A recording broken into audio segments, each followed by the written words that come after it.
D&Dream, a story time.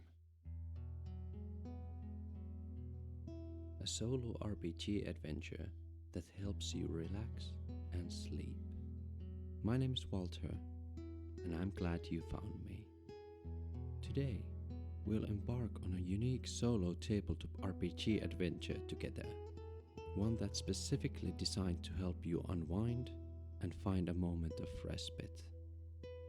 We will follow the adventures of Silon, who suddenly finds themselves within the plane of endless dreams, unable to remember anything about their past. Let us help Silon to find their way back home, and maybe even have some adventures along the way. As a game system, we will be using Whitehack RPG, a streamlined and more open-ended version of D&D. In Whitehack, we only ever use two types of dice in the game, 20-sided die and a 6-sided die. When an outcome of character's action is not certain, or there are opposing forces working against the action, a d20 roll is made and compared to one of the character's 6 attribute scores: strength, dexterity, constitution, intellect, wisdom, or charisma. And the closer the roll is from the actual score, the better the result is. Rolling exactly your attribute score is a critical success, while rolling a 20 is the worst possible outcome. There are no direct classes in the game. However, there are 3 character approaches: the strong, the deft, and the wise. A new adventurer would start the game with an approach, some background, and some equipment. But because of Silon's special circumstance, we have no memory of who we are. Hopefully, we can manage to discover Silon's identity along the way. As a solo game, questions might come up that we do not know the answers to. In these situations, we will ask the Oracle for answers. We will roll some dice, and using the dice, the Oracle will provide us with the answers we seek. But like all the oracles, the answers might sometimes leave wanting. That is all you need to know for now. Like and subscribe, and take a deep breath. You may even close your eyes if you wish. Let us start our adventure. Chapter 1.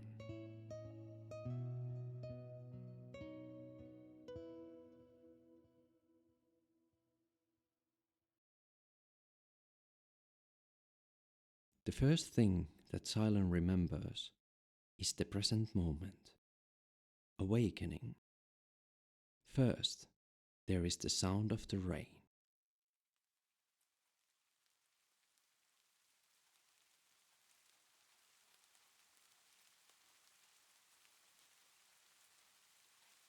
Second, the view of vast fields.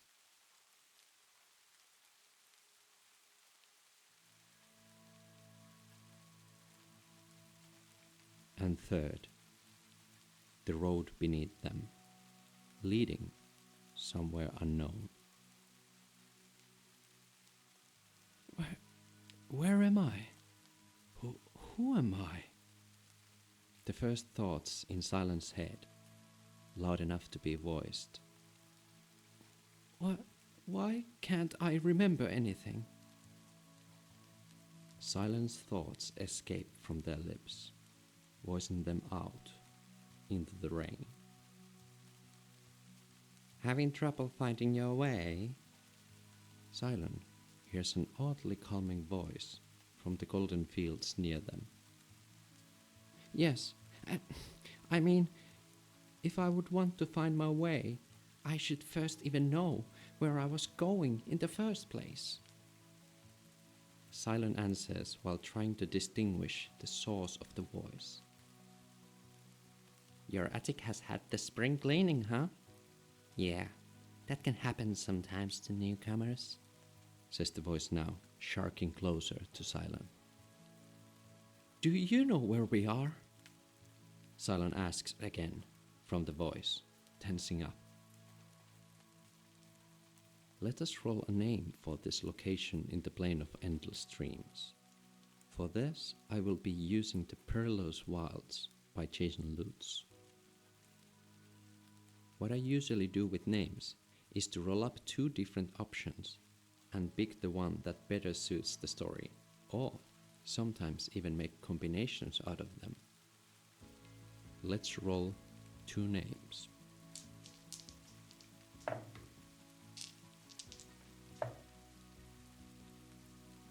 The names I got from the rolls are 1. Glittering Meadows. 2. Glittering Sound. Well, in this instance, the choice is quite clear. Well, you can never really tell in this place, but you appear to be in the glittering fields, my friend. Silon finally pinpoints the sound to be behind them. Silon turns around and sees a fox with purple and white fur. The fox wags his tail, showing piquing interest for this lost soul, and continues to speak.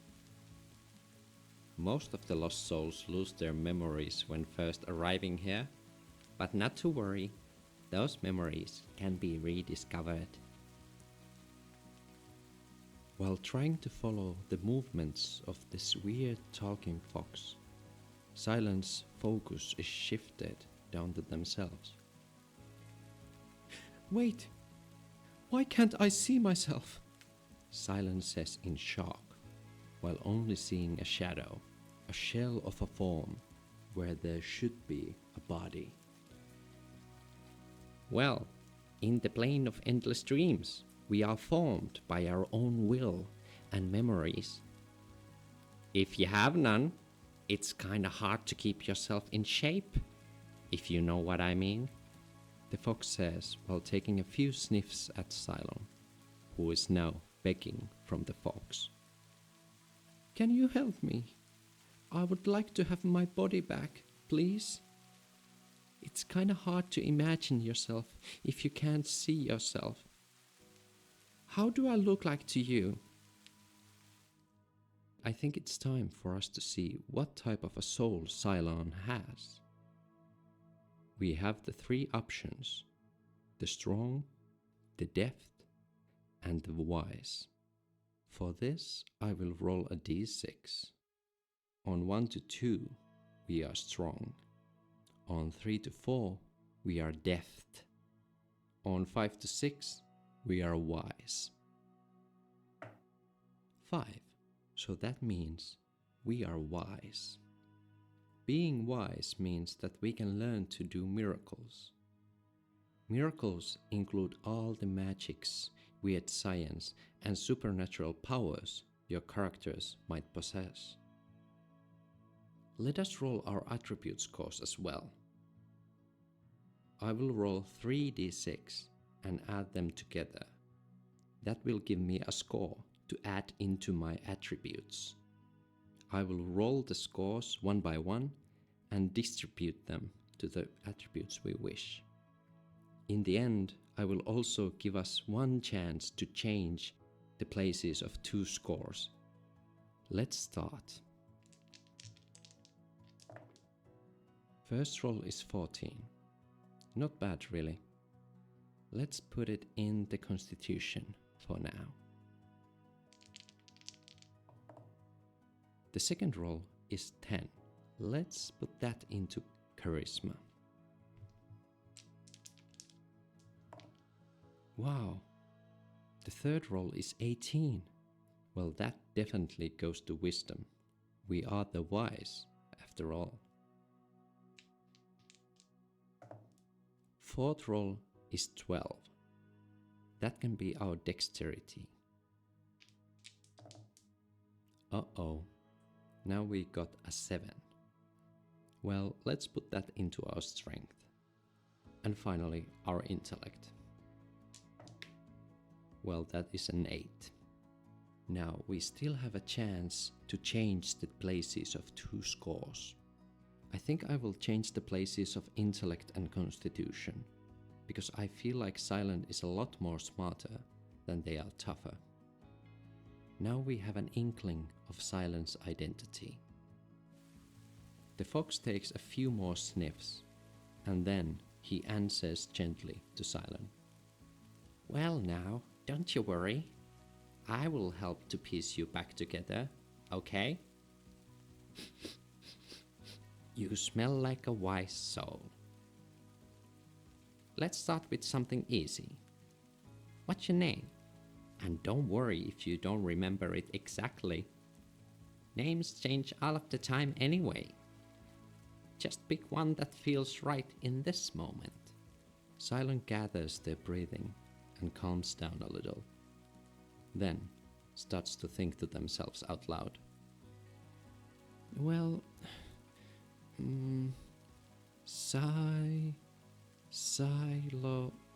Silon. The fox makes a few happy spins around Silon. Silon, that's great. Let's start with that. My name is Repo. I just changed my name last week. Nice to meet you, Repo. My name is Silon. And in that moment, Silon can feel how their body is starting to take form.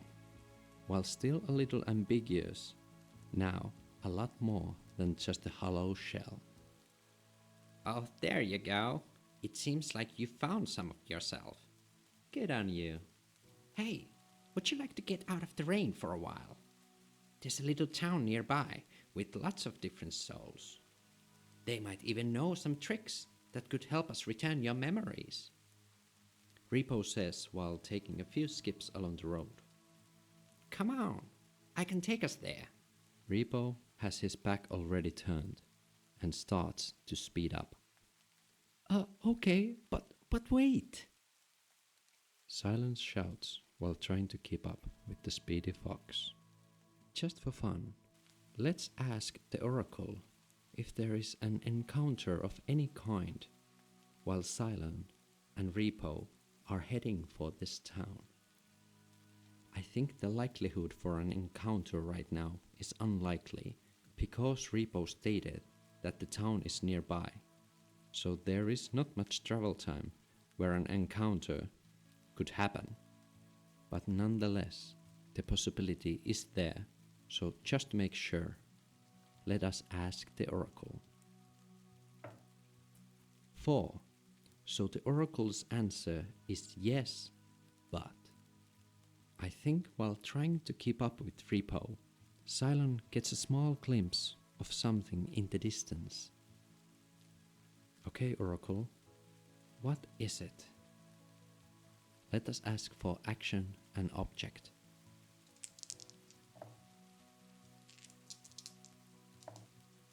Scout and location. Silon can see a scouting party of some sort. How many? Let's ask the oracles again.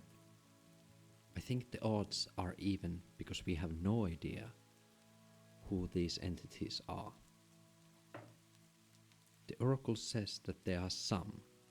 At this moment, I would say Silon sees about 2 or 3 figures. I think it's time for Silon's first task roll. I will make a wisdom roll for Silon to see if they can discern anything else.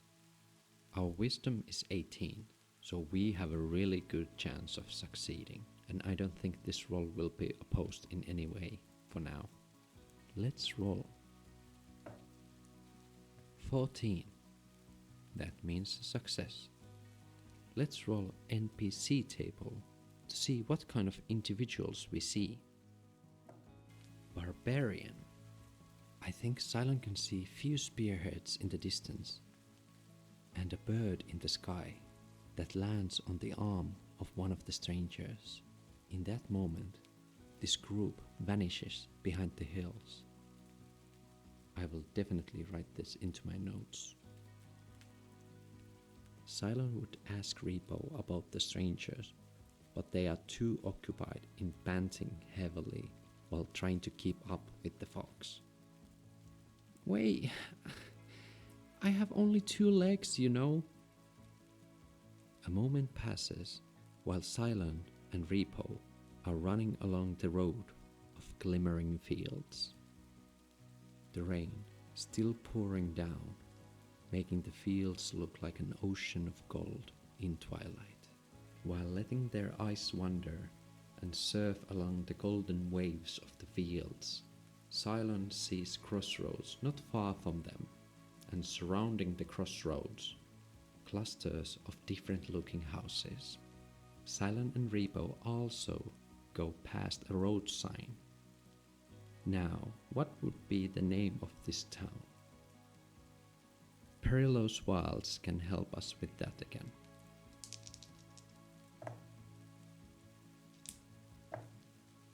Diamond, Jungle, and Light Bay. Let's still add places to both.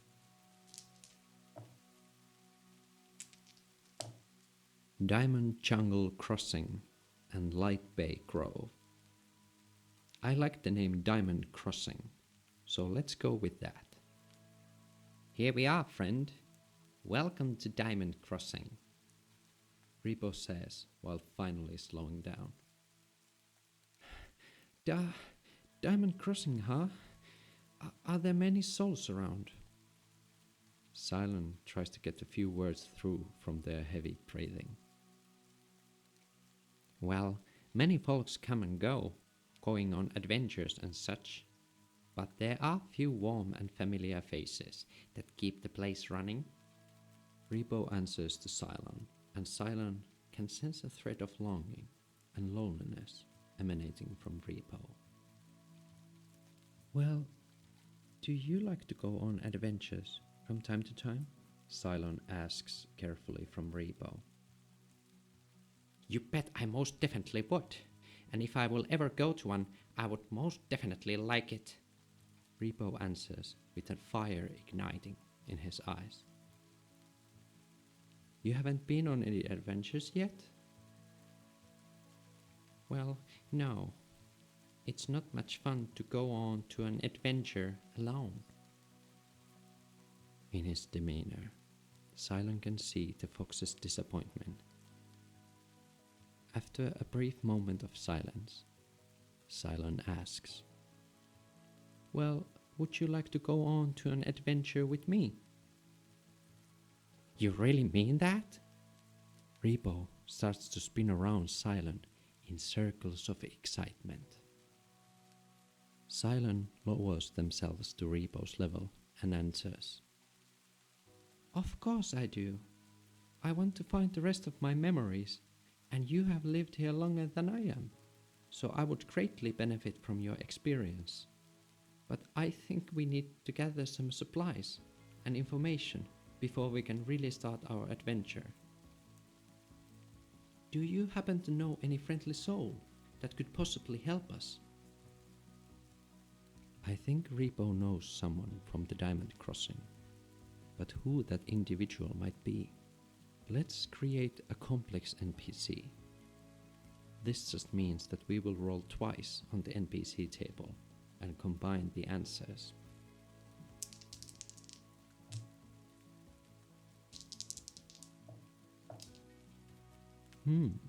The answer is Peasant Innkeeper. I like it, keeping it simple for now. I do. Her name is Minerva. She owns an inn at the Diamond Crossing. She always welcomes the new souls who might be lost at first. I will show you the way.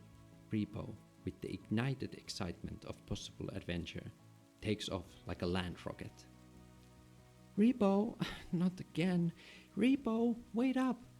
Oh dear. I think we have to make a check to see if Silon can keep up with Repo in the bustle of the town. This time we will test Silon's dexterity of 12. That's a 3, so Silon is able to barely keep up with Repo. In town, Silon is able to see all kinds of folks running around. There are many souls of different sizes and heights. There are feathery folk, scaly folk, There are individuals with multiple arms, multiple heads, with no arms and no heads. All these very different looking souls, but all of them seem to exist in peace with each other. Well, almost all souls at least. Silon manages to see one fight brewing while they dash by a guard game. The wind caused by their rung makes the guards fly around. "Huh? You cheated," says a shark-headed player to a big-headed one. "No, you can't swim out of this one. Pay up." Tables start to fly when Silon is turning around the corner. They are now heading on the northern side of the Diamond Crossroads. Silon can see Repo stopping on the porch of a very simple looking house. The fox shakes himself dry and carefully squeezes himself in from the slightly open front door. The building seems to have 2 floors at least, and on the outside it has definitely seen better days, but a welcoming warm light emanates from inside through the windows of the house. Silon can also see a sign hanging from front wall. Inn of the Lost. A simple name, yet at the same time equally haunting and welcoming. Silon gets closer to the front door. They step over the threshold while knocking on the doorframe. Hello? I am a friend of Repo. My name is Silon. Is it fine for me to come in? Before Silon can even end the sentence, a nice warm blanket is thrown over them. Oh, you poor thing. You must be shivering from the cold. A strong and firm voice fills the room. Silon can feel themselves being lifted from the ground. Come here, you poor thing. You must be starving as well. Helplessly, Silon accepts the ride of being carried like a bag of groceries, and suddenly they feel a chair beneath them. When the grip around them has been loosened, Silon dares to peer their head from underneath the warm blanket, and they can see a familiar face of Repo. Repo is currently occupied with a bowl of broth, and looking down, Silon can see a full bowl in front of them as well. Without further hesitation, Silon picks up a spoon and tastes the broth. It is warm and filling. End of chapter 1. Thank you for tuning in. If you enjoyed the first chapter of the adventure, remember to leave a like and subscribe so you won't miss the new chapters of the adventure. There is also a link to my Patreon page down below. Any support is appreciated. If you are interested about White Hack or any of the other supplements I am using, links to them can be found down below. Thank you for being here, and hopefully you can find me again really soon.